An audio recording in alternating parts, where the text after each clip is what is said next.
electronic devices in the House.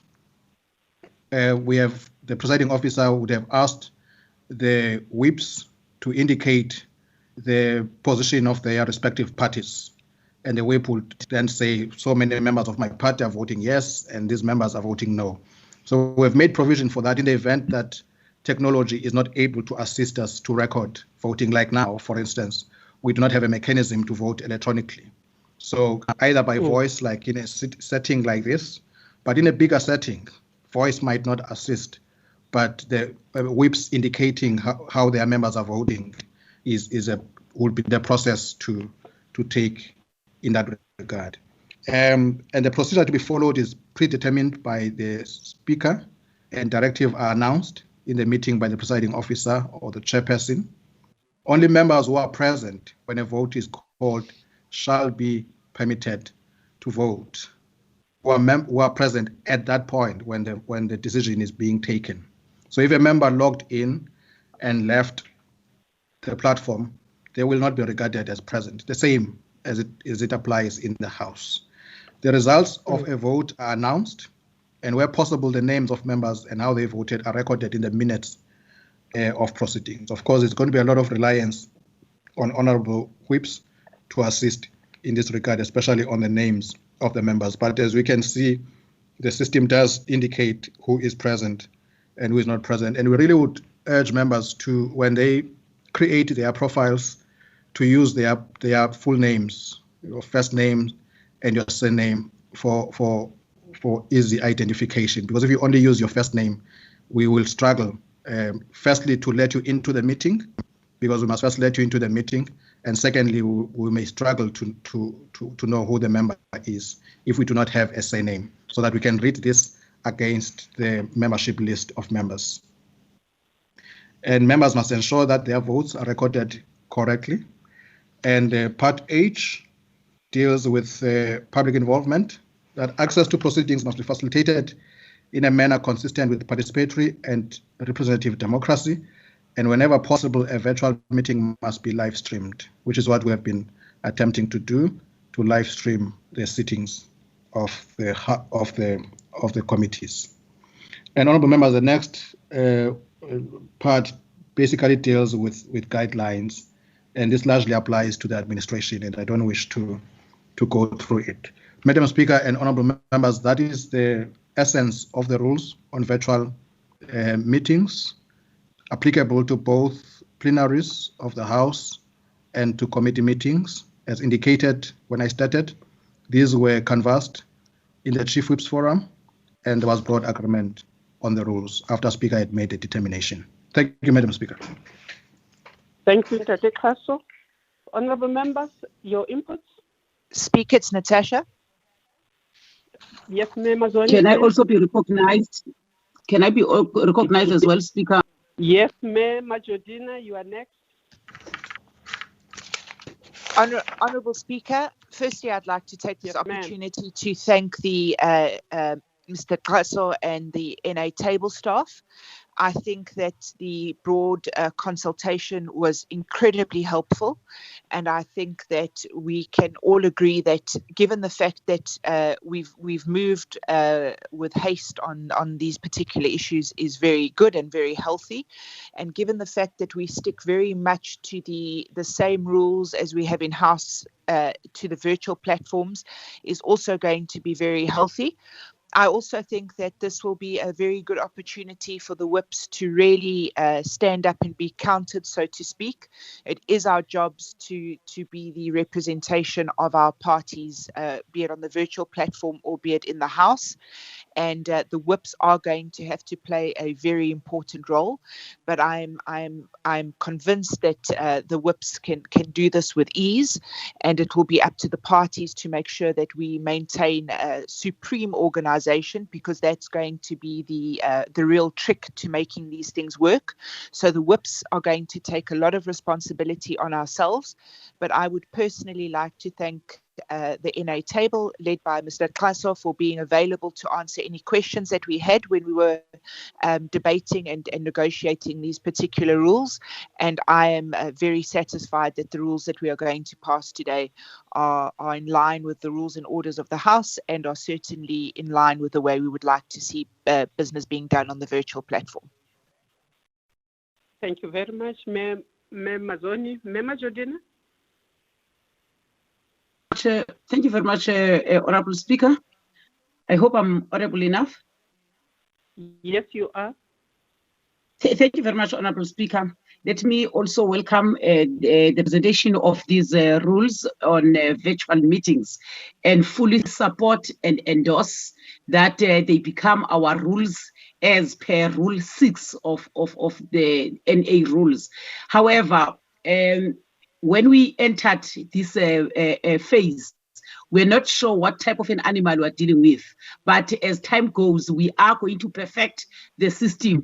The only thing is just to look at different platforms on how to effectively and efficiently conduct these virtual meetings. But as the ANC, we fully support that let's endorse these rules already. We are endorsing something that we have put on test and it has worked, notwithstanding some little glitches. Thank you very much, Speaker. Honourable Speaker. Thank you very much. The Speaker. Please. It's Cornay Mulder. Yes, thank you, ma'am. No, I would also like to express my support for the rules. There's just two things that I would like to say. The first one is, if a member misbehaves during a debate, members must understand that it will be under their own names. It will be quite clear to the presiding officers and everybody else because a person's name will be clearly seen. But my question is with regard to that same problem. Is there a way, if a member misbehaves, is there a way in the House, in terms of the rules, there are certain measures that the presiding officer may take, but those things will not be available in a virtual meeting? Is there a possibility that a member may be cut off from the meeting if that kind of problem arises? Because we don't want to have a member just continuing and we can't get the member to keep quiet. That's a very good one.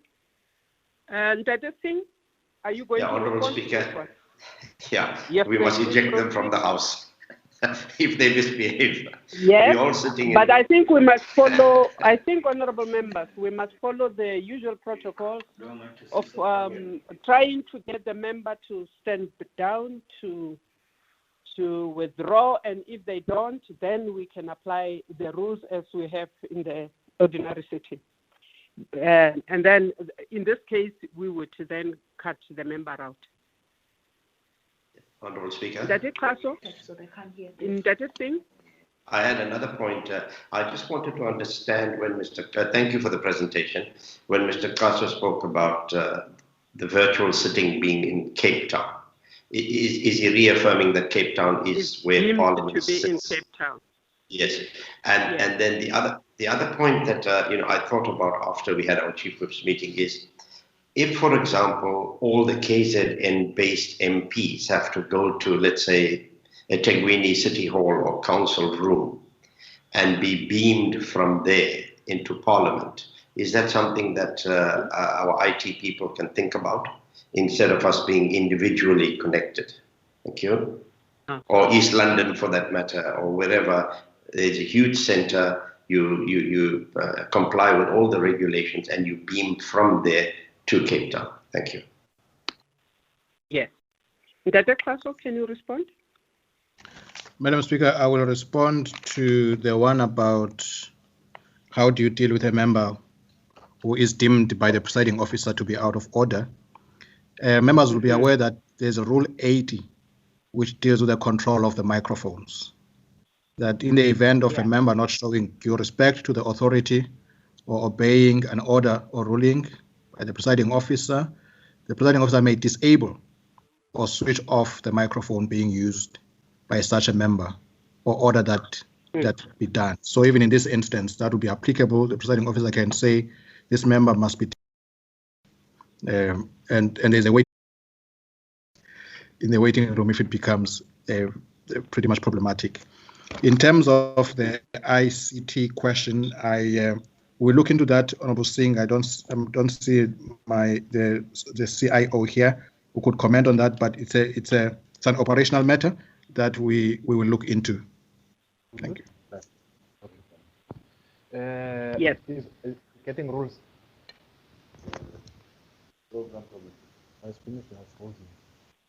Have you made your point in that, Kaso? Yes, ma'am, I have made my point. Thank you, Madam Speaker. Speaker, he has not responded to the seat being in Parliament in Cape Town when we are on virtual. Yes. Ndate Kaso, please come back to Ndate Singh on that. Yes, the head of legal services is here, but in terms of the Constitution, Cape Town is a seat of Parliament, and we used that logic because you do need certainty on these issues, because it's not a question of, for instance, members being in Gauteng or it's members in all the parts of the country. So you do need certainty where you deem the seat of Parliament to be. But I'm going to ask Advocate Adhikari to speak to this, just to explain further if possible. Advocate Adhikari? Hi, good morning, Honourable Speaker and Honourable Members. Yes, indeed, the Constitution provides that the seat of Parliament is in Cape Town, and deemed simply means considered to be. So in terms of virtual sitting, it's a decision that can be taken by the Rules Committee as to where the seat is considered to be. So the proposal is for it to be in Cape Town, and that's acceptable, absolutely. Yes. Okay. So in other words, Mayor Adhikari, Mayor Adhikari, we can even use holograms and put people in their seats in the House. Correct, Speaker. Can I make a follow-up, Speaker? Yes, ma'am. Honourable Speaker, can I make a follow-up? A follow-up, Speaker, I think we must just enrich the virtual meeting rules. That must say wherever the member is must be regarded as a seat, so that if I do things that are uncalled for, I must know that I'm misrepresenting Parliament, because wherever I am, where I'm connected as a member, that must be regarded as a seat, even if I'm in my house. At that particular time, when I'm doing Parliament business, I must be regarded to be in Parliament, even if I'm not in Parliament physically. Thank you. Yes. May I respond? Yes, ma'am. There's a difference between seat and... Yes, thank you. There's a difference between seat and precinct. And I think for the purpose of where you are, if it's in a meeting setting, then the precinct could be considered to be broader than the seat. Okay. Is that clear, Member Jordan?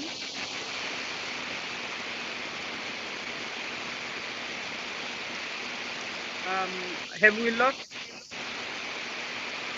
Chief Whip, please unmute your mic, ma'am. Unmute your mic, Chief Whip. Yes, but there's a lot of noise somewhere, not from me. Okay. Speaker, what yes, I'm suggesting is that can the rules be made to be simpler and to be user friendly, where I'm conducting a meeting as a venue of that particular virtual meeting must be regarded as a venue for Parliament, whilst I know that I'm not physically in Cape Town. So what I'm suggesting is that they may not respond now. They must just check where can they put that clause, or I'll simplify that particular clause to link to this CC on the virtual rules. Thank you. Okay. Thank you very much. Ndate Kaso, Mayor Adhikari, you have heard what the member says. Can you get fuller into it and come back to us? We will, Madam Speaker. Madam Speaker, it's Thank Natasha. You very much. Yes, Member Zoni? Madam Speaker, forgive me if I've misunderstood something, but I was under the impression from what Mr. Kaso originally said, as well as our legal advisor, that under these rules, all virtual meetings that happen are deemed to have happened in Cape Town, because Cape Town is the seat of Parliament. So I don't think that we need to add any further rules, because the rule is already there that deems all virtual meetings to be happening in Parliament, which is in Cape Town, because that is the seat of the parliamentary houses. Or did I misunderstand? Ndade Kaso, please come back. Madam Speaker, I think we will look into the matter, but it is as being said now. But what could happen, instead of changing the rules, we can look at operational guidelines just to explain, to unpack that rule C. But the rules remain intact as they are, and then so that in application, there's proper understanding of how these rules are applicable. So we'll look into it, ma'am. But as we say, we comfortable with the rule. Please look into it.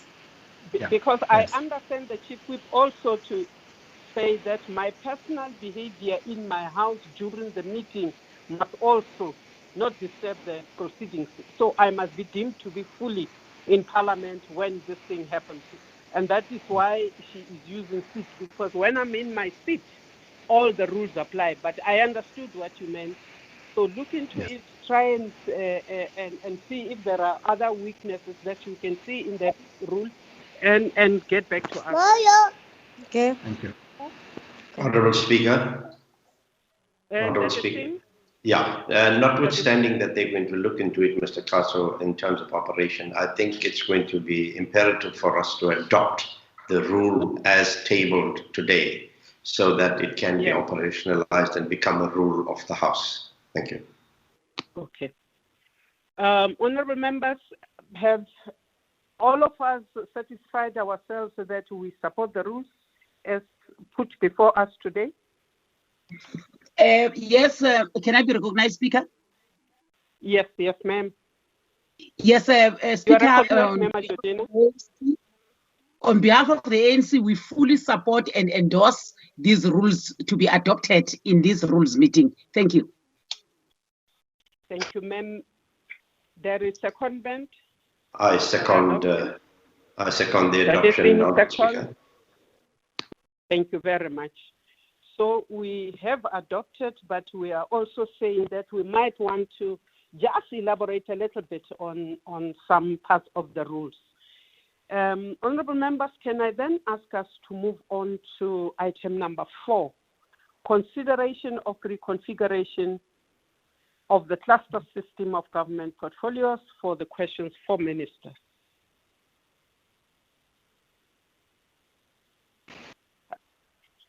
Can we have you, Ndate Kaso, leading us? Yes, Madam Speaker. Madam Speaker, thank you. We have given the document, and I'm going to ask the controller to just move the document, move down the document. Yes. We currently have these clusters. No, we currently have these clusters, the clusters that are the 5 clusters. Move to point 3, please, controller. Up. You need to go up. I'm sorry about this. Yes.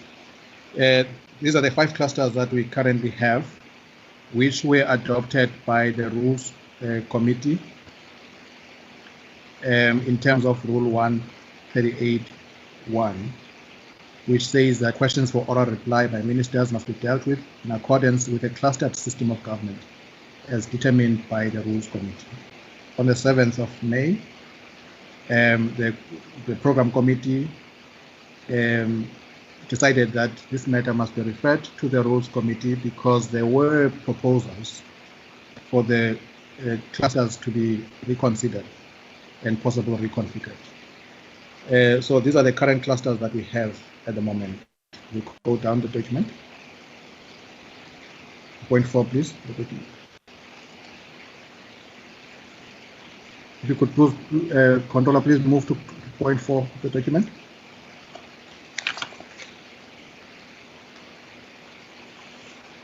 We were then asked to look at the priority areas in terms of the COVID-19.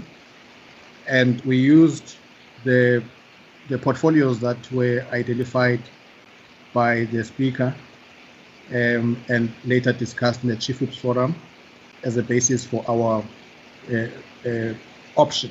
Let's call it an option, a possibility, if this yes. And this is the option that we have given, which gives us 4 clusters.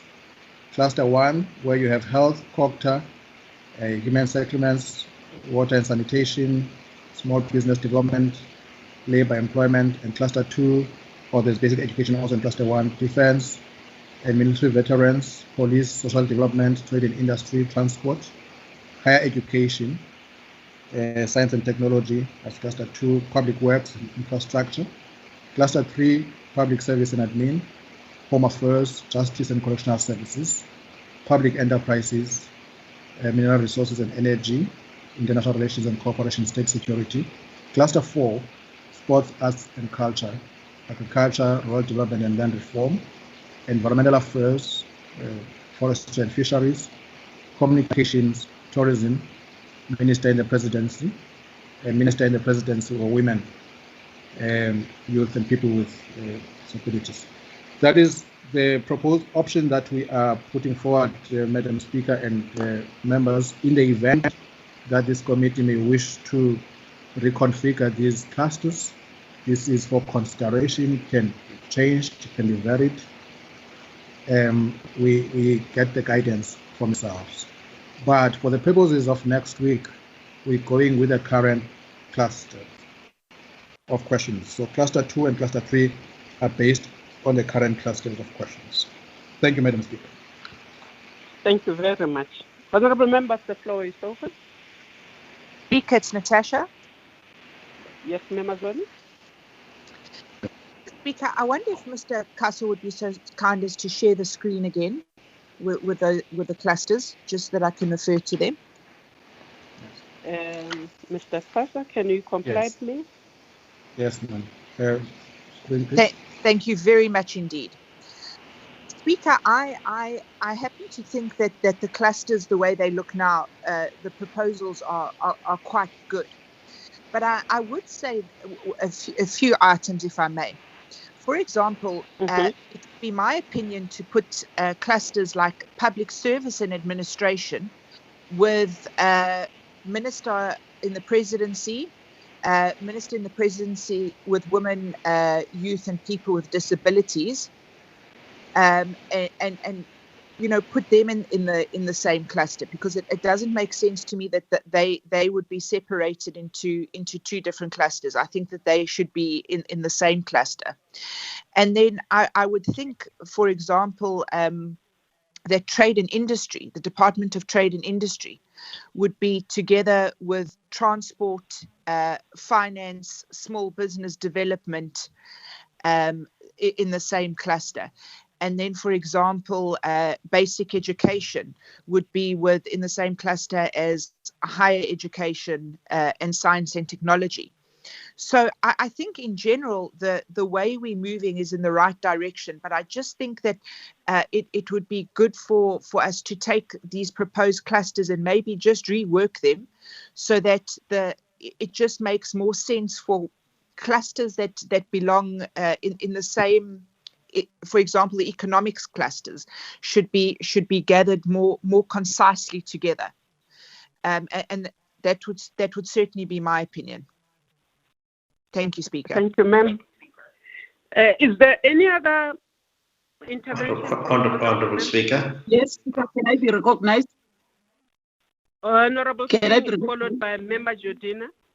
Okay, thank you very much, Honourable Speaker. Colleagues, no, I agree with Honourable Mazzoni in terms of the tweaks that need to be made. But I also would like to make a point that when questions are placed on the question paper, that there is a balance of questions from each of the portfolios. So within a cluster, we must make sure that there are questions from each portfolio that are put on the order paper for oral answers by ministers. Thank you. Thank you very much. Member Jordina? Thank you very much, Honorable Speaker. Let me agree with the last part of Honorable Singh on the proposed cluster. My submission, Honorable Speaker, is that let's keep the current clusters as they are. Remember, when we agreed on lifting the 16 for COVID-19 related issues, it was at the start of our second term in April. However, the work of Parliament moves beyond COVID-19 16 committees, because later on some of the committees or departments are affected by COVID-19, and therefore in the meantime I want to make a recommendation that let's keep these clusters as they are, but make an arrangement if there are pressing issues that we want from cluster 1 when it's supposed to be cluster 5, we do the similar arrangement that we're going to do on the 27th, rather than restarting, notwithstanding that government is still supposed to reconfigure the departments. So I don't think it is a correct timing now to reconfigure the clusters in Parliament. Thank you. Is there any other intervention? Yes, Chair. Richard Janji. Please go ahead, Ntate Danji. Thank you very much, Speaker. I want to support, for the purposes of us testing the effectiveness of this, that we stay with the current proposed 4 clusters, because the economic cluster, if you remember, we had 5 clusters. The economic cluster was always divided into 2 clusters. So if we were to go back to that, it would not be helpful. I understand the issues raised by Member Mazzoni about issues of coherence and so on, because I think that can still be done within the arrangement of the current 4 proposed clusters. So I would really want us to stick to that. And therefore, as we said with everything else, as we go along, we're going to see where we need to make changes. Thank you, Speaker. Thank you very much. Is there any other input on this matter? Speaker, you can recognize me, please. Yes, but Speaker. who am I recognizing? Honorable members, please remember, I'm joining you on a phone, so I can't see your faces. Who? Julius. If I may assist, Honorable Speaker. If I may assist, the first Honorable Member was the Kornov, followed by Honorable Julius. Okay, can we go in that order, please? Honorable Korenov, Honorable Julius. Thank you, Speaker. Just go back to what Mr. Kasu said. When we first proposed the COVID-19 portfolio committees, I think on the list of Mr. Kasu, it was 16. Those were originally meant for portfolio committee meetings. Then it developed further than that, because then we started to look at budget votes. And more committees started to meet than the originally identified 16. Purely because we wanted to consider the budget 2020. And that is now coming to an end. So the 16 committees identified for COVID specifically, events has overtaken us. And if you look at the committee meetings paper, the order paper, the Z list, you will see there are much more committees meeting than the identified 16. So that's the first point. Secondly, at the current moment, Cabinet still keeps to their clusters. This morning, certain Cabinet committees are meeting. And I think I want to make the proposal and support the Chief Whip of the majority party that we keep to the current clusters.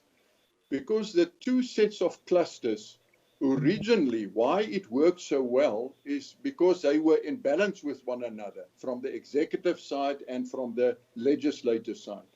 Once we change the cluster now, it may go into unintended consequences. So I strongly support the view that we keep to the current clusters, we test the system, we run with it, and if it works, we reconsider it. Thank you.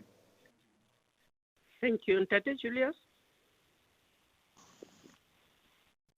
Thank you. Good morning, Speaker and members. I think that the reason why we have this point on the agenda is precisely because we want the urgency of issues to be responded to by ministers. We have a crisis in our country and cannot continue as if nothing happened. The convenience of clusters and ministers comes second to the issues of the people in our country. And currently, the issue is this pandemic. And that is the reason why we said that we need to ask questions, hold them accountable, not just for the sake of holding ministers and the executive accountable, but also resolving issues of people in our country. And I think the urgency of the matter necessitates that we look at these portfolios first, these departments and ministers first, before we go to other ministries. And I think that was the reason why it was placed on the agenda in the first place. So I would agree that we go with the proposed new clusters for COVID-19 responses. Thank you, ma'am. Thank you. Is there any other member on the matter? Yes, Madam Speaker, it's Dr. Mulder speaking. No, I'm trying to understand. Mulder. Thank you, ma'am. I'm trying to understand, is that the position of ANC that we do not make any change to the clusters and that we stay the way we were before anything was proposed? I understand that's the position of the ruling party. My problem with that is the following. Why do we have this memo on the agenda today? We've got this memo on the agenda because this was discussed in the Chief Whip's Forum, and there was a feeling that we should give prominence to the portfolios affected by the pandemic. What is the purpose of the clusters? The clusters are there so that the executive are being kept to account by the legislative branch, and the need was expressed that we need to prioritize those specific portfolios. So I hear what is being said about the budget. That is something else. We've said we need some transparency and some accountability with regard to the portfolios and those that specifically deal with that at this moment in time. So that's why we've got this memorandum, and I think that the proposal by the ruling party is not acceptable to me. I'm sorry. Thank you, Ntate Mulder. Are you? Who is that, please? Thank you very much, Honorable Speaker. Thank you very much. What we are saying here is that the COVID-related matters are as important as other matters, but we agreed on previous platforms that we must prioritize them. To us, even if we want to prioritize them, it does not necessitate us to change the clusters. What we may do is to lift those departments or those portfolios that are COVID-related without having to recluster the committees. Keep the committees as they are, clusters as they are, 5 clusters. Then if you need, as a matter of urgency, information from police, from defense, as well as from education, take from each cluster from each cluster combine rather than restructuring the entire 5 clusters. That is what our submission is all about. We are not undermining the fact that we have to oversight government. That one we agree. That's our responsibility. But what we are saying is that don't de-establish the clusters that are currently there. Let's rather find a way of combining these, because as we said earlier on in the Chief Whip's Forum, that the reason why for the 27 we are taking cluster 3 and cluster 2, we came to a conclusion that in cluster 3 you only have one critical department at the moment, which is COCTA. Hence, we took COCTA and then we said, let's look for another cluster. So we're saying this arrangement must stay up until we do a thorough evaluation when time goes. Thank you. Thank you. Honorable members, I think I hear you saying almost the same thing. One is that the clusters have been set in such a way that there needs to be tightening of other departments being put with others. That was the input that came from Memazoni, who was saying, can you look at women? Can you look at public service and administration? Those are monitoring, basically monitoring departments.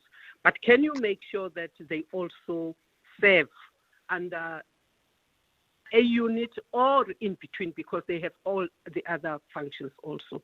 Then we get the ANC saying, yes, we agree, but let's keep the clusters as they are originally, but let's have flexibility for as and when a need or agency arises.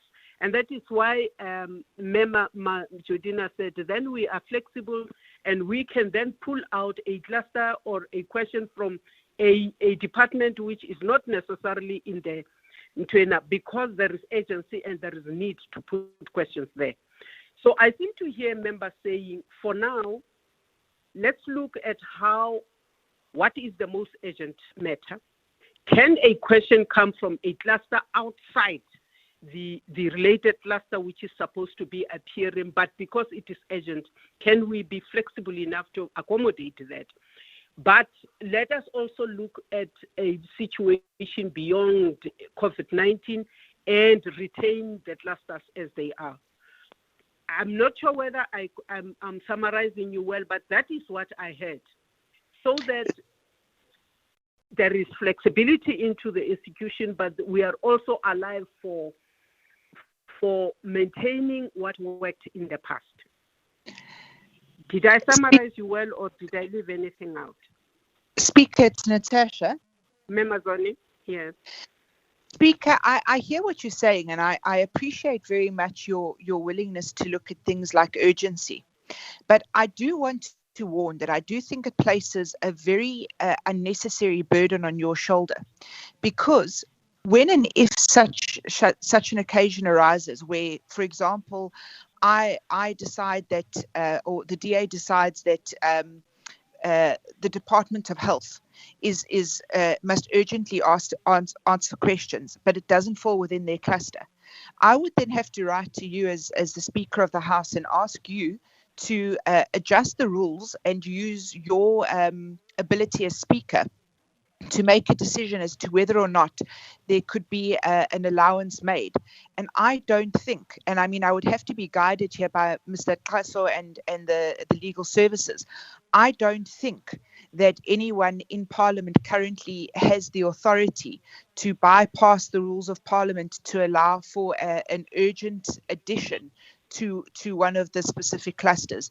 So unless I'm incorrect there, I think that although I believe that your intentions are very bold, and I think that they are very good in their nature, I don't think that would be a possibility given the current rules that we have. But I'm open to hearing if I've misinterpreted the rules in any way. Mema Mazoni, let's take a very practical example. The court ruled on the death of a citizen at the hands of the police and the South African National Defence Force. Should Parliament not be interested in the ruling? Should Parliament not say, now we want to hear from you, the two ministers, what happened here, what actions you are taking? That is the kind of flexibility that I think we must always have. We cannot now wait if defense is only going to come later on to say, look, now we want to hear about that murder, that killing. No. So I'm saying, let's hear what the Bukaso are saying. But for me, the flexibility, the agency was more talking about it is an urgent matter in front of the South African community. How do we respond to this? Ministers, please account what happened here. Madam Speaker, can I have a two-finger on that very quickly? Yep. Madam Speaker, you see, you and I are in complete agreement. I agree with you that is what needs to happen. my concern is that I don't think that Parliament allows you to have that discretion.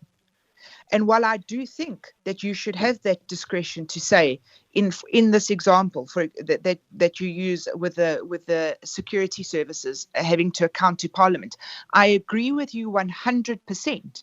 But my concern is that our rules don't allow you to have that kind of discretion. Just at the risk, honourable members, of an interaction between myself. In fact, members have that instrument already. Matter of national interest and whatever, and matters and members have used that opportunity to bring matters to the fore to deal with this matter because it is. But that is separate from having the formal question and answer session. That I acknowledge. Dr. Kaso, do you want to come in and help out here? Yes, Madam Speaker. Madam Speaker, there are basically two rules that would arise in the context of this discussion. It's Rule 138, which says questions for oral reply by ministers must be dealt with in accordance with a clustered system of government as determined by the Rules Committee. That's first. So the starting point is that cluster questions must be within the specific cluster. For cluster 1 or cluster 2. The second rule is Rule 141, which deals with questions, urgent questions. This rule reads as follows. A member may request the Speaker in writing to allow an urgent question for oral reply to be put to the relevant member, to the relevant minister at the next question session for ministers in the House, regardless of whether that minister falls within the ministerial cluster for that day. So that is the exception. Of course, there would be conditions. It must be a matter that is urgent, that cannot wait for its cluster. And so the conditions that you apply for matters of public importance is applicable here. That is the guideline that Speaker would use to determine whether a question is urgent or not. So, ma'am, I'm basically saying where a question is not urgent, it would not be allowed as an urgent question. It must be asked within the cluster. But if it is an urgent question, then it can be asked outside of the cluster. And the rule would say that for that question, it receives priority, prominence basically, in the next question session, even if it's outside of the cluster. Yeah. Speaker. Okay. Yes. Yeah. Speaker, I think what Mr. Kaso said is what I had been thinking about. That is the sunset clause. So I think no member of the House is denied from writing to you and saying that we have an urgent question.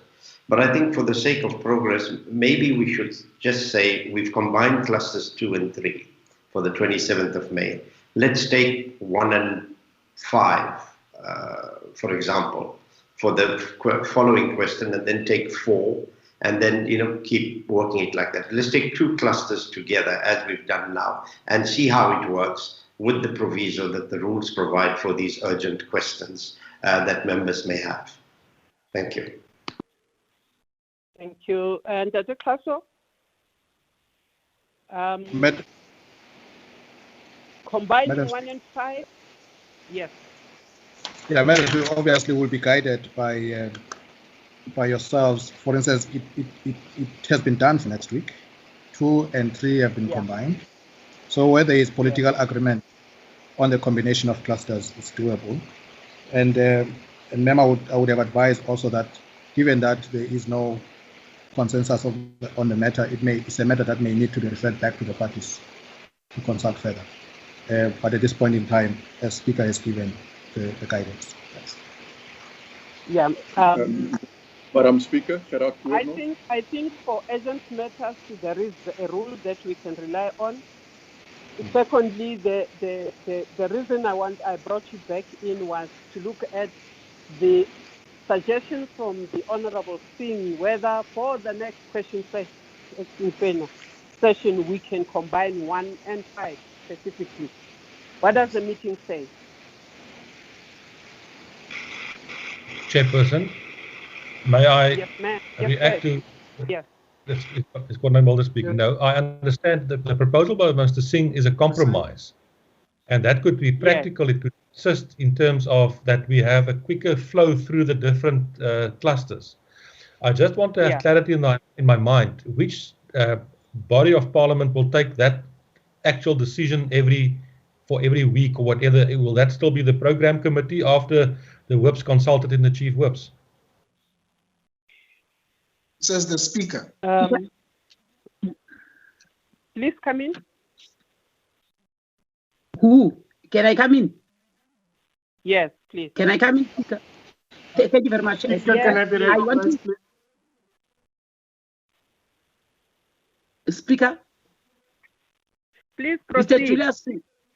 Okay, thank you very much, Speaker. Let me support what Honorable Singh have said, and to respond to Honorable Mulder. Honorable Mulder, you're raising it very correct that when after the consensus at the Chief Whips Forum, let the NAPC agree in terms of which clusters, which two clusters are being agreed upon for questions. In the meantime, let's agree on this arrangement. Thank you very much. Madam Speaker. Yes, sir. Please, yes. Mr. Julius, go ahead. Thank you, Madam Speaker. Madam Speaker, I think we just need to put our arguments in context also. I still maintain that the clusters as proposed, priority clusters for COVID-19 needs to go ahead. But I just need to understand. I can't understand the reasoning from the ANC why the clusters should remain. Besides the fact that these ministers in the priority clusters will not be held accountable. And I think that's the point of the ANC. It's to prevent these ministers from being held accountable. We already don't have our oversight role on the Command Council as Parliament that I think is unconstitutional. And on top of that, we cannot ask urgent questions on this. Because if you ask an urgent question as a rule stands, it will be one or two questions in that same class. And I don't think it will do justice to the pandemic and the crisis that we are in now. Thank you, Chair. That's a political point. I hear you, Honorable Julius. But I do not understand how we are unconstitutional and all the other arguments.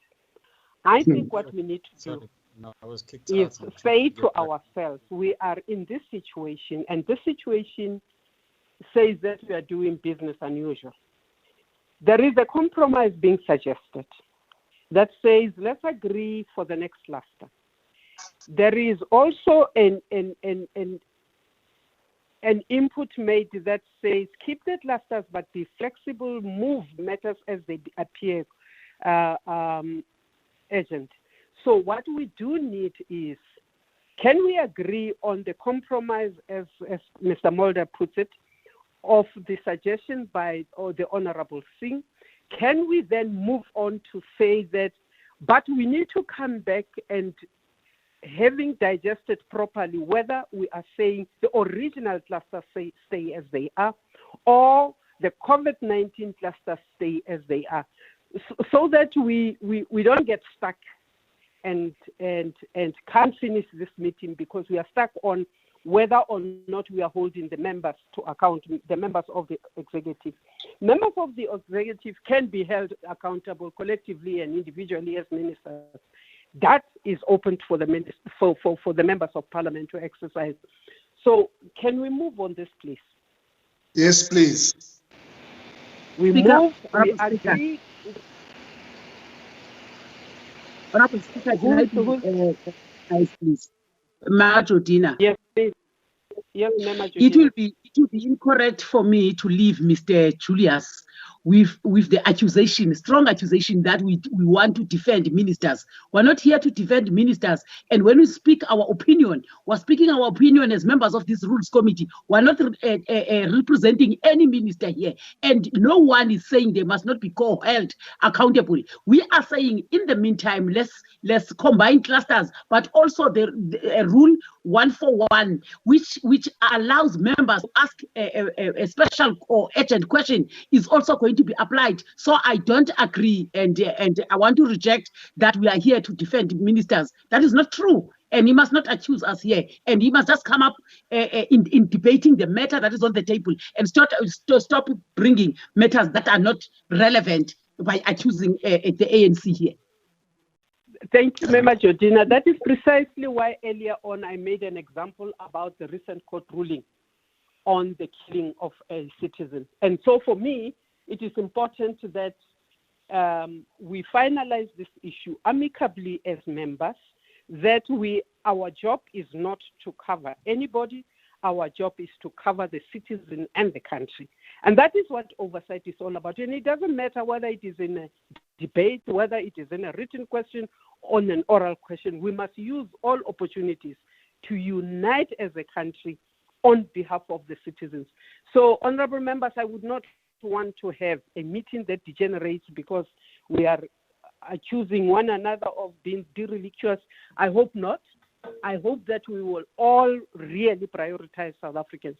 So, my conclusion on this particular matter is that we are agreeing with the suggestion put by the Honorable Singh, combining cluster 1 and 5 to ensure that the question session that we will have after next week is productive.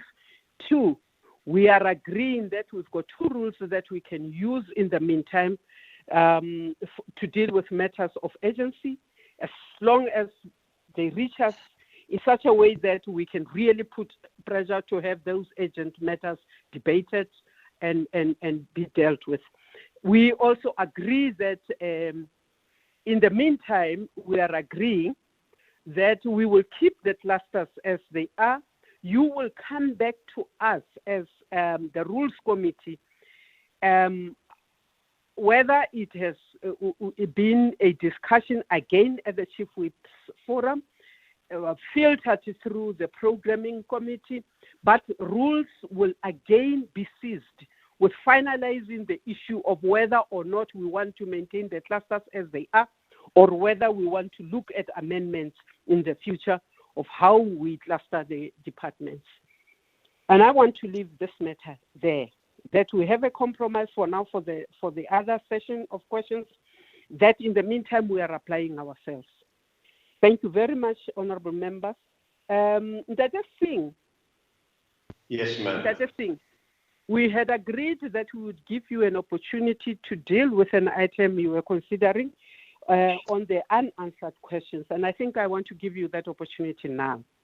Thank you very much, Honorable Speaker. I think it fits in very neatly with what we've been talking about in the last few minutes or so.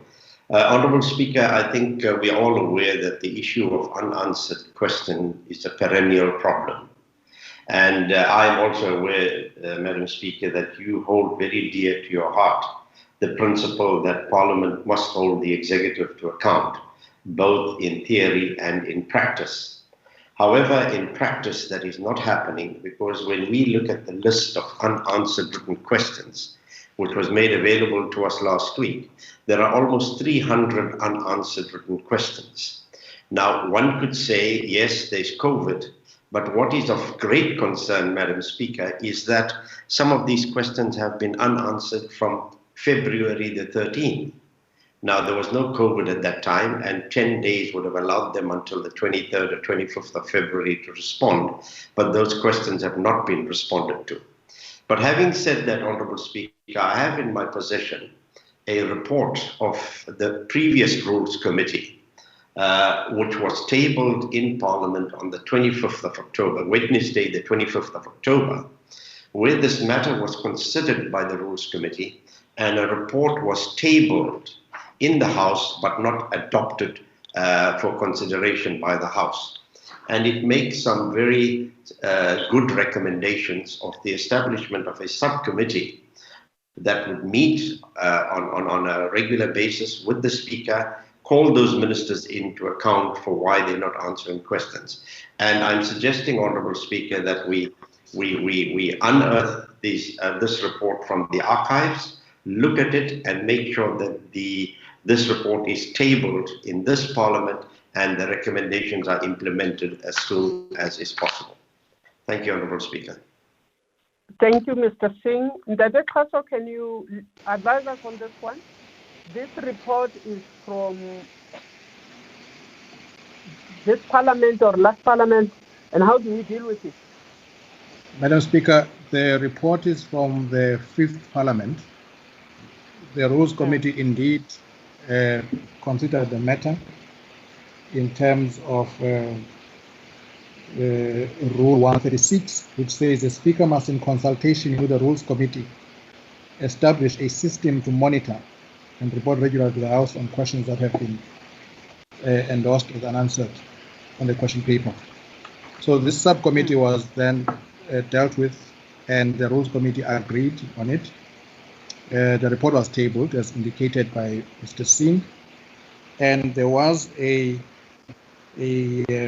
request at subsequent meetings of the Rules Committee that they needed further consultation on the report before it went to the House. Of course, the 5th Parliament came to an end, and the report never went to the House. So what we would propose, Mr. Speaker, is that this report be circulated to this Rules Committee, the Rules Committee of the 6th Parliament, the Rules Committee to express itself on the matter, because the composition of the Rules Committee has changed to some degree, express itself on the report. If it is happy with the content of the report, then the Rules Committee can put the matter back before the House. The report can go to the House. Can go to the House, and the House will consider it. That thing, is that fair? Yes, Honourable Speaker, that's fair, but I think we must deal with it sooner rather than later. But in the meantime, bring to the attention. I think it is fair, Honourable Speaker, but I think we must deal with it sooner rather than later.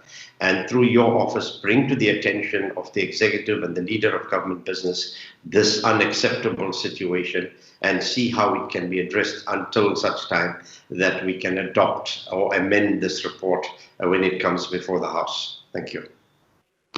Thank you, Mr. Singh. Indeed, this serious matter has been brought to the attention of the Leader of Government Business. We are awaiting his response in this regard. But I do agree with you that let us have the report, let parties consider, let us come back to the House with a report if we so agree. And whatever the recommendation that the Rules Committee might want to bring to us, let us follow through with it. Thank you very much. Is there any other member on this matter? Are we agreed? Not on this matter, Madam Speaker. Yes, sir. Yes. Just to say, ma'am, that the decision taken earlier on the combination of the two clusters will have to be ratified by the program committee. But I just want the committee to note, because that falls within the scope of that committee. Thanks. Okay. Oh, yes, sir. That is noted, honourable members. If there is no other input, I want to move to the next item. And the next item is closure.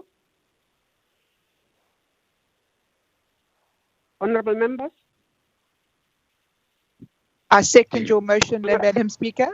Agreed, Madam Speaker. Thank you very much for having a good meeting with you without seeing you. I bet. It's bad, Speaker, to speak to people that you don't see. Yeah. But I hope very we'll all much, see each other soon. Please keep safe. Thank you, Honourable Speaker. You too. you, Goodbye, colleagues. Keep safe, everybody. Thank you very much, Bye-bye. Honourable Julius, all honourables. Bye-bye. Thank you. Bye. the next.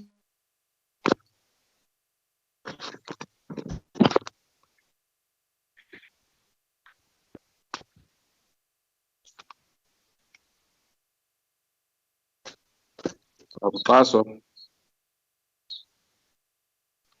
Paso. Valani meeting near people. Hey, this line is terrible.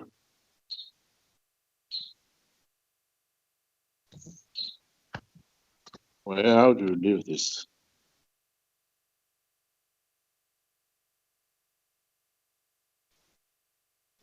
Hello, sir. Hello, House Chair. Are you still there, House Chair?